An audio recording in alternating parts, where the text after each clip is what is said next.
Hello बच्चों, let's see this question. This question says draw the structure of H2SO5, CrO5 and NO3 minus and also mention the oxidation state of each atom. Key concept for this question is oxidation state.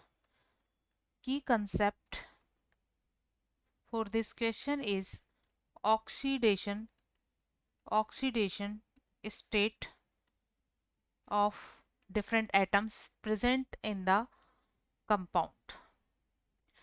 Oxidation state is the total developed charge.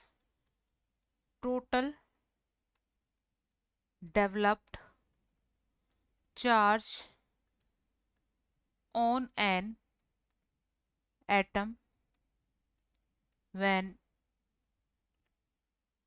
it is in combined form. It is in combined form.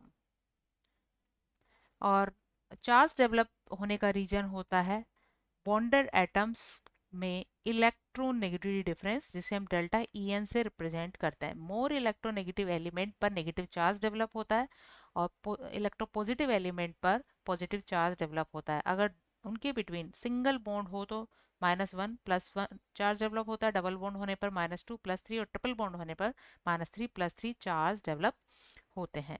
सो जैसा कि question में given species है H2SO5. H2SO5 ये sulphur का peroxy acid है. This is the peroxy acid. Peroxy acid है और इसकी स्ट्रक्चर इस तरह से होती है. यहाँ सल्फर से 2 ऑक्सीजन एटम इस तरह से डबल बॉन्ड से बॉन्डेड होते हैं और 2 हाइड्रोजन या ऑक्सीजन के साथ बॉन्ड बनाते हैं, जिसमें से एक परोक्सी फॉर्म में होता है. इस तरह से एक होता है यहाँ परोक्सी फॉर्म. ये परोक्सी फॉर्म है. सो जैसा कि बताया गया है कि इलेक्ट्रोनेगेटिव एलिमेंट पर नेगेटिव चार्ज और कंपैरेटिवली लेस इलेक्ट्रोनेगेटिव एलिमेंट पर पॉजिटिव चार्ज डेवलप होता है. तो यहाँ पर 3 टाइप्स के एलिमेंट्स हैं, सल्फर, ऑक्सीजन और हाइड्रोजन, और इनका इलेक्ट्रोनेगेटिविटी ऑर्डर इस तरह से होता है. ऑक्सीजन की इलेक्ट्रोनेगेटिविटी यहाँ सबसे ज़्यादा है, सल्फर की इलेक्ट्रोनेगेटिविटी उससे कम है और हाइड्रोजन की इलेक्ट्रोनेगेटिविटी यहाँ सबसे कम होती है. तो most electropositive element here is hydrogen. Hydrogen यहाँ सबसे ज़्यादा इलेक्ट्रोपॉजिटिव एलिमेंट है. तो इस बेसिस पर यहाँ पर OH बॉन्ड की अगर बात करें तो इलेक्ट्रोपॉजिटिव है, इसलिए यहाँ +1, यहाँ -1. ऑक्सीजन ऑक्सीजन सेम एटम है तो इनके बिटवीन कोई चार्ज डेवलप नहीं होता है. अब ऑक्सीजन और सल्फर जब बॉन्ड बनाते हैं तो ऑक्सीजन मोर इलेक्ट्रोनेगेटिव है तो यहाँ -1 चार्ज और इसकी वजह से सल्फर पर +1. सल्फर जब ऑक्सीजन से डबल बॉन्ड बनाता है तो यहाँ +2, ऑक्सीजन पर -2 होगा, यहाँ भी -2 और इस तरह सल्फर पर होगा +2. इस OS बॉन्ड की वजह से सल्फर पर +1 एंड ऑक्सीजन पर -1, तो यहाँ सल्फर पर होता है +1 और OH बॉन्ड की वजह से हाइड्रोजन पर होता है +1 चार्ज, क्योंकि हाइड्रोजन की इलेक्ट्रोनेगेटिविटी कम है.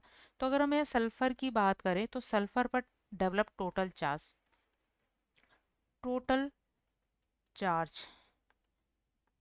एट सल्फर ये होगा +2 +2 +1 एंड +1.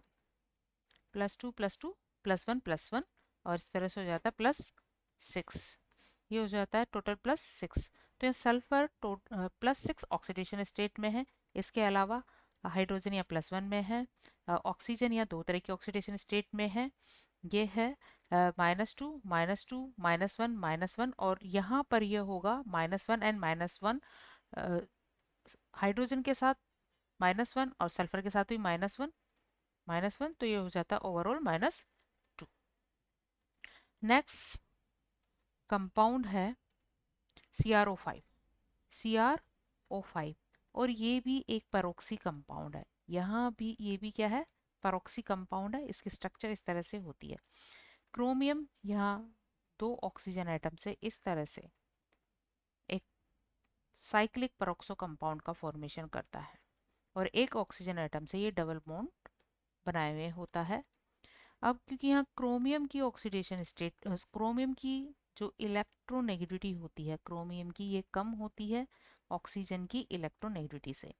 तो यहाँ CRO बॉन्ड की वजह से क्रोमियम पर पॉजिटिव चार्ज डेवलप होगा, तो यहाँ होगा +1 -1।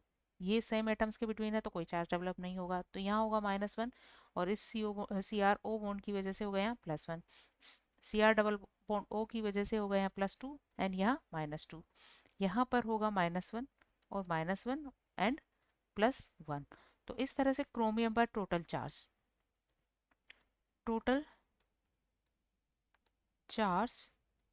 एट क्रोमियम एटम ये होगा +2 +1 +1 +1 एंड +1। तो इस तरह से हो जाता है टोटल, ये हो जाता है +6। यहाँ एक और बार हम +1 लिखेंगे, तो इस तरह से हो जाता है +6। तो क्रोमियम पर है +6, ऑक्सीजन एटम्स पे है -1 -1, 4 ऑक्सीजन एटम पर और 1 ऑक्सीजन एटम पर -2 चार्ज होता है। नेक्स्ट कंपाउंड है NO3-। NO3-, इसकी स्ट्रक्चर इस तरह से होती है। नाइट्रोजन या सेंट्रल एटम है, एक ऑक्सीजन से ये डबल बॉन्ड बनाता है और एक ऑक्सीजन से इस तरह से कोऑर्डिनेट बॉन्ड बनाता है अपने लोन पेयर डोनेट करके, और एक ऑक्सीजन से ये सिंगल बॉन्ड बनाता है और इस ऑक्सीजन पर नेगेटिव चार्ज होता है। क्योंकि नाइट्रोजन के आउटर सेल में 5 इलेक्ट्रॉन होते हैं, तो ये 5 इलेक्ट्रॉन का इस तरह से यूज कर सकता है। ये 2s बॉन्ड के 2s ऑर्बिटल के लोन पेयर इलेक्ट्रॉन को डोनेट करता है ऑक्सीजन के साथ, और बाकी का यूज अनपेयर्ड इलेक्ट्रॉन्स का यूज ये बॉन्डिंग में करता है, सिग्मा एंड पाई बॉन्डिंग में। अब क्योंकि यहाँ पर electronegativity of oxygen is greater than electronegativity of nitrogen, oxygen की ज़्यादा है, तो मोर इलेक्ट्रोनेगेटिव एलिमेंट पर यहाँ नेगेटिव चार्ज डेवलप होगा। तो इस NO बॉन्ड की वजह से यहाँ होगा -1 और नाइट्रोजन पर हो जाएगा +1। N-O बॉन्ड की वजह से ऑक्सीजन पर -2 और नाइट्रोजन पर +2। ये है कोऑर्डिनेट बॉन्ड, और इस कोऑर्डिनेट बॉन्ड की वजह से नाइट्रोजन पर होगा यहाँ +2 और ऑक्सीजन पर होगा यहाँ -2, क्योंकि ये अपने लोन पेयर इसको डोनेट करता है। तो इस तरह ये 2 इलेक्ट्रॉन एक तरह से इसे डोनेट करता है, इसलिए इस पर होगा यहाँ +2 और यहाँ होता है -2। तो नाइट्रोजन पर total develop charge at nitrogen पर टोटल डेवलप चार्ज हो जाएगा, ये होगा +2 +2 +1 इज इक्वल +5। और ऑक्सीजन एटम पर यहाँ है -2, यहाँ भी -2 है, और यहाँ ऑलरेडी एक माइनस था, एक माइनस यहाँ डेवलप हुआ तो ये -2 हो गया। ठीक है, hope you understood it well, best of luck.